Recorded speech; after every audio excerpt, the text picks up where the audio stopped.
Hi, today we are going to discuss exception handling in Java.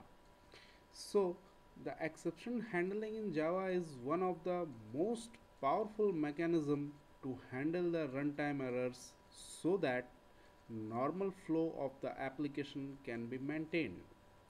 Now, let us discuss with the help of an example. Suppose we are having 10 or 12 statements, and suppose some sort of exception occurs at line number 6, then automatically what happens, the normal flow of the code disrupts. That is, the statement 7, 8, 9 and so on will not execute due to this exception at line number 6. So we can say that exception is an abnormal condition also. So in Java, an exception is an event that disrupts the normal flow of the code.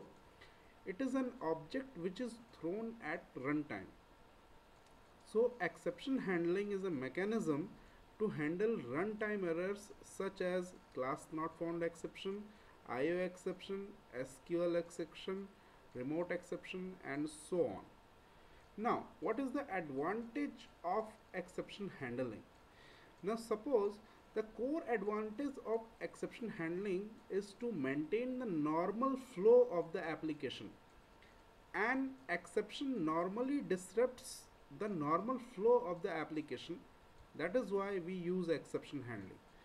So what happens over here, if we use the mechanism of exception handling, then we will get an exception that will be at line number 6, and after that normal flow of the code will be there, right? So we can explain it with the help of exception class hierarchy also. Now this is our exception class hierarchy.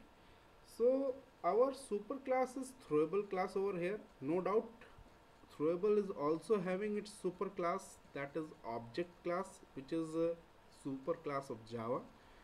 Throwable is having two subclasses named exception and another one is error. Now exception is having subclasses like IO exception, SQL exception, class not found exception, etc. So later on we'll be discussing that these classes comes under checked exceptions. Now another is runtime exception, that is also a subclass of exception.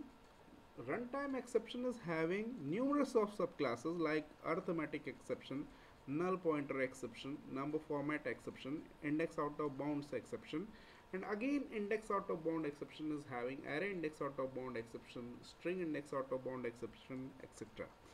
Now again, moving to throwable class, it is having another subclass named as error. So errors are also classified into stack overflow error, virtual machine error and out of memory error, etc. Now we can have one example which will demonstrate this flow of statements. Now I am writing code like public class exception handling, right? So now name of my class is exception handling. Inside that I am writing my main method, that is public static void main. Inside that my command line arguments are there, and suppose I am having one integer variable a and 10 values being assigned to it, another value is b and I am assigning 5 to it. Now I am performing some arithmetic operation over here, and c equals to a divided by b, and I need to print this statement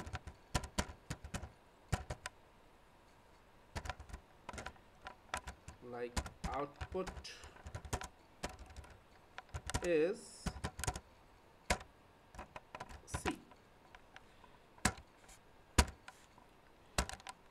After that, another I am writing this system.out.println.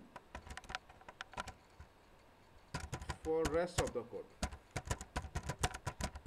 it may be any type of code.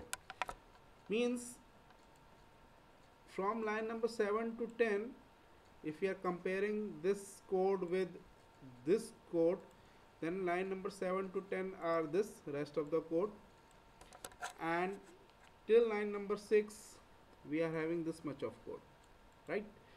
So what happens over here, first I am saving this.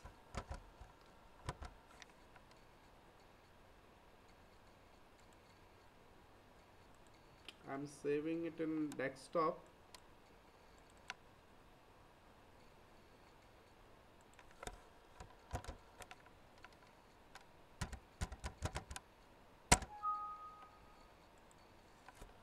Right, so I'll compile and run it.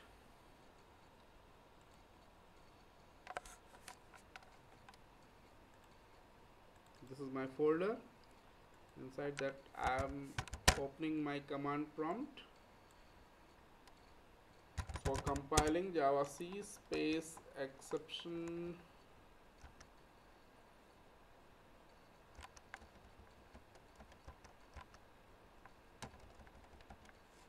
handling,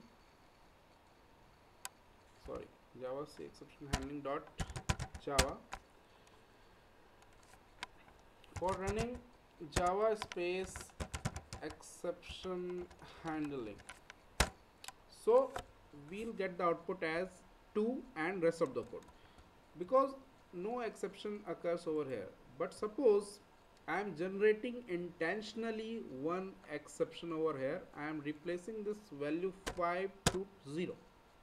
Now what happens, it will generate an arithmetic exception, which is also a subclass of exception. Remember this thing, that exception is the superclass and arithmetic exception is generalized class, right?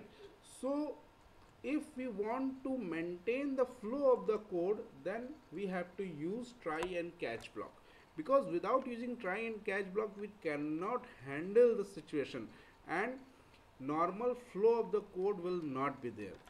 Now suppose if I run this, I'll clearing my screen. So till now it is okay, but when I run this code, see what happens. Java.lang.arithmetic exception. Lang is the package that is imported automatically by default, and arithmetic exception is the class name, divided by 0, and rest of the code is not working.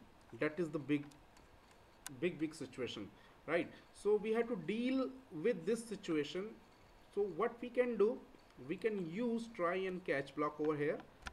So try block, inside this try block, after that I'm using catch statement, exception and reference, system.out.println, and just printing that reference. Now what happens if I compile and run the code again? Till now everything is okay. When I am running this, see, java.lang arithmetic exception divided by 0 is there, and rest of the code is also working. That means we have done exception handling with the help of try and catch block.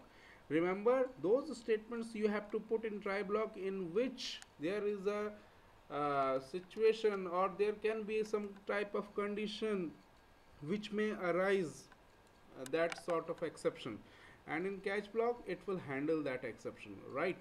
So till now we have discussed try and catch block, but in coming sessions we will be discussing finally block, multiple catch statements, throw and throws respectively, right? Till now, bye bye.